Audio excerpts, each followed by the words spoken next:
Hi, welcome to another episode of Estate Planning with Eugene. And today we are very honored to have Alex here. Now, some of you who have actually watched a previous testimony video, Alex actually closed a big case, basically from estate planning, and he clocked his first round table in the whole of 6 years, right? The last 6 years. 6 years, the first round table that he has clocked, and also qualified for the International Dragon Awards back then. So that was like, I forgot 1 to 2 years back. But anyway, today we got him here because he has one of the good news to share. So Alex, I heard that recently you closed a very big UL. Yes. Let's start from the beginning, okay? Is it an existing client, or is it a referrer, or is it a co-lead? Tell us more. It was a colleague coming in who want to upgrade shoe plan. So most people, when they say upgrade show plan, they're like, okay, don't really earn much. And how old is this person? Nearing retirement, or is it young, fresh grad? Nearing retirement.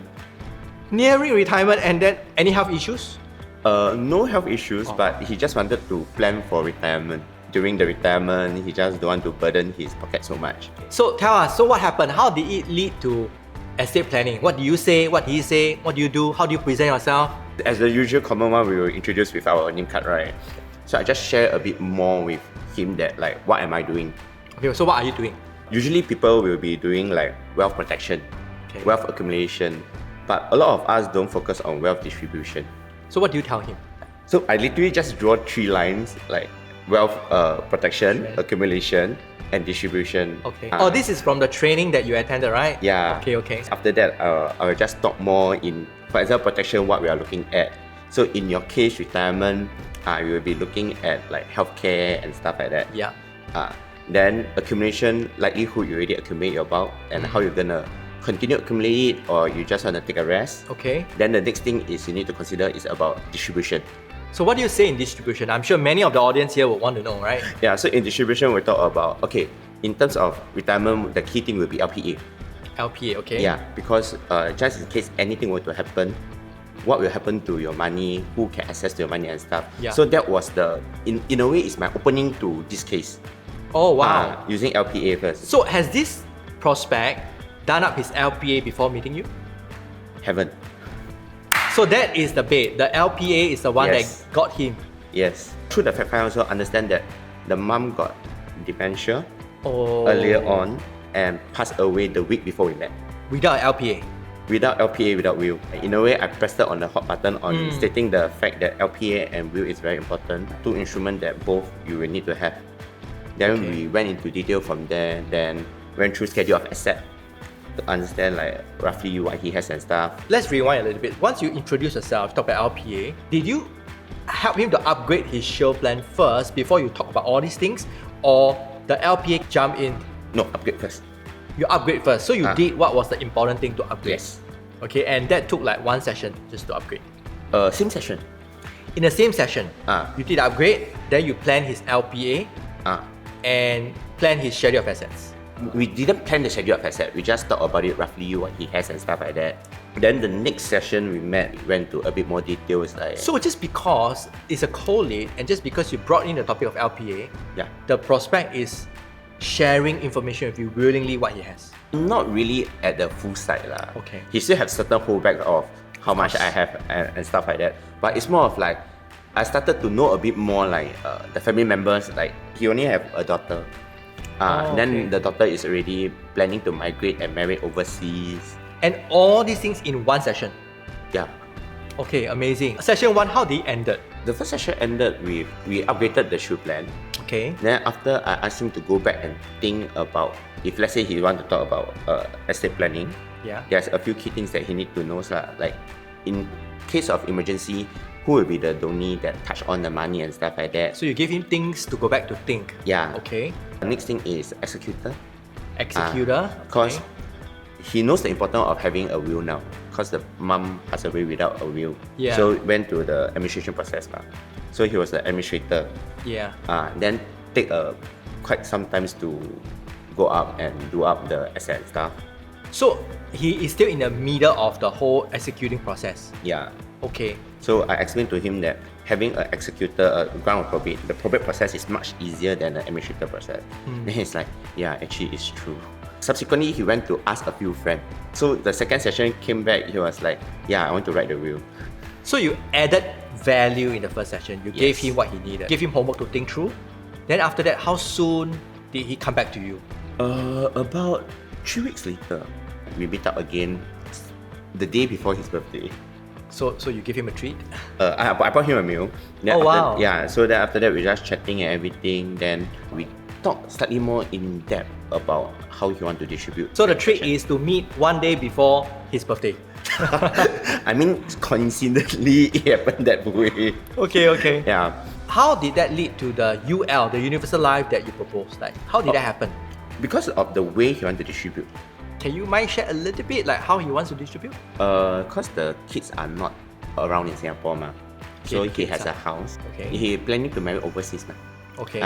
Planning for migration also. He wanted to set up a charity, so he wanted to have some funds pumped in to give back to the society Okay, in Singapore. in Singapore. But at the same time, he don't want to compromise for the daughter, even though the daughter is overseas. So there's a movable asset, there's immovable assets, ma. And usually in Singapore, the immovable assets valued more, ma. Which is a property lah. Which is the property. Okay. Just in case she wants to move back or anything, she have a place. So she also needs someone to take care of the house if the doctor is not around. So because of that, all the client assets will be left behind for the charity, the property for the daughter, but there's no No one to manage. one to manage, okay? Yeah.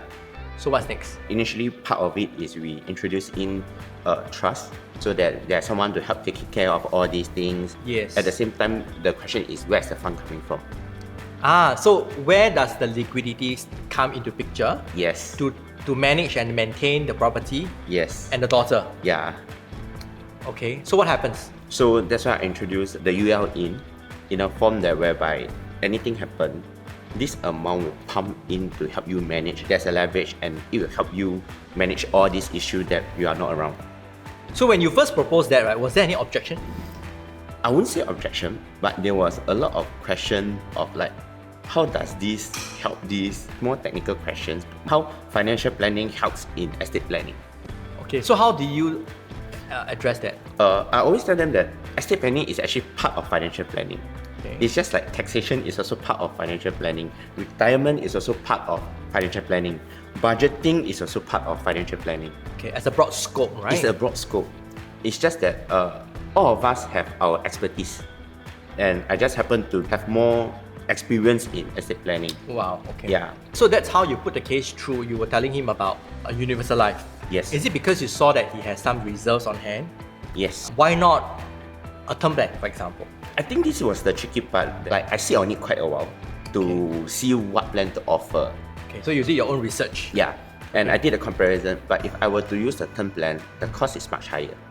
I see. So you have Yeah. gone through your own analysis. Yeah, so after the fact find, I have a list of things. Then I went back and take a look, like what should I propose? So do you share with the client, this client, your analysis profile? do. Basically, there was a session where you explain the options Yes. and finally arrive at this is the best proposition. Or rather, I will tell them my suggestion is this, but my consideration, what I have considered, which one do you think is more suitable for you? I see. I let them have a pick. Okay, so can I just check, right? I mean, most of us, when we hear about UL, we keep thinking that it's a super ultra high net worth. Can I just check for this particular client, is this the first UL that he has, and what is his rough net worth? Rough net worth about 4 mil include house.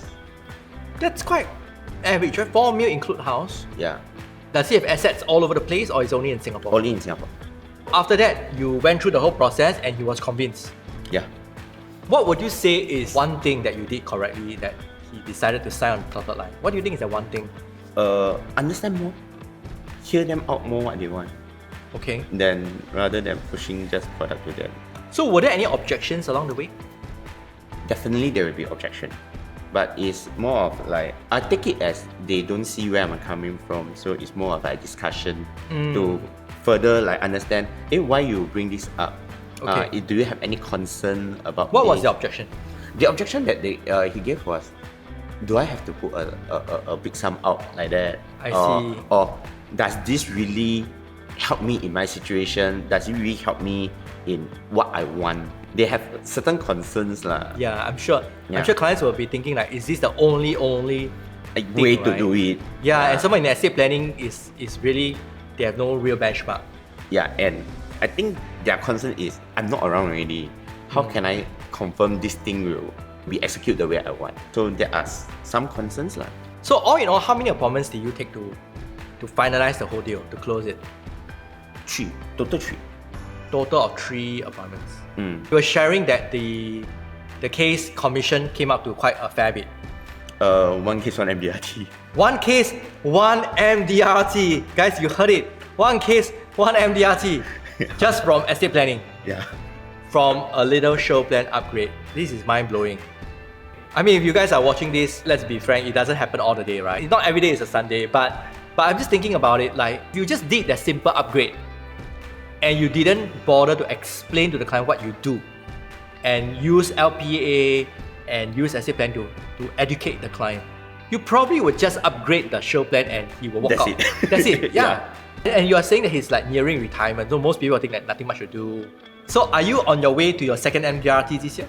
Hopefully. Yeah, Okay. because this case is still under medical underwriting. Okay. Yeah, so still fighting for it. So any last words to our audience here? People who are listening in, you know, they are actually also learning estate planning, trying to integrate with their business. So any tip here, Alex? Your 1 case MDRT, can you have any tip for our audience? My tip would be, don't do what others are doing.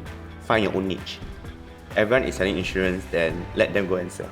Find your own niche way of doing your own business. You are in this entrepreneur business, so find your own way. There's no one shoe fit all, but you just need to find your own shoes. Wow, find your own shoes. You're right. Yeah. Everyone is different, right? We just have to innovate and keep on improving. Okay, that's all. I hope you guys learned. This is actually an extended version, okay? Because most of the testimony videos, I've gotten feedback that people want to know more, they want to draw more, and that's why we invited Alex down here to the studio just to share. So that's all. If you really like what he shared and you learned something, you know, leave us a comment below in this video so we will know that, and we will hope to do more videos like that in the future. See you guys.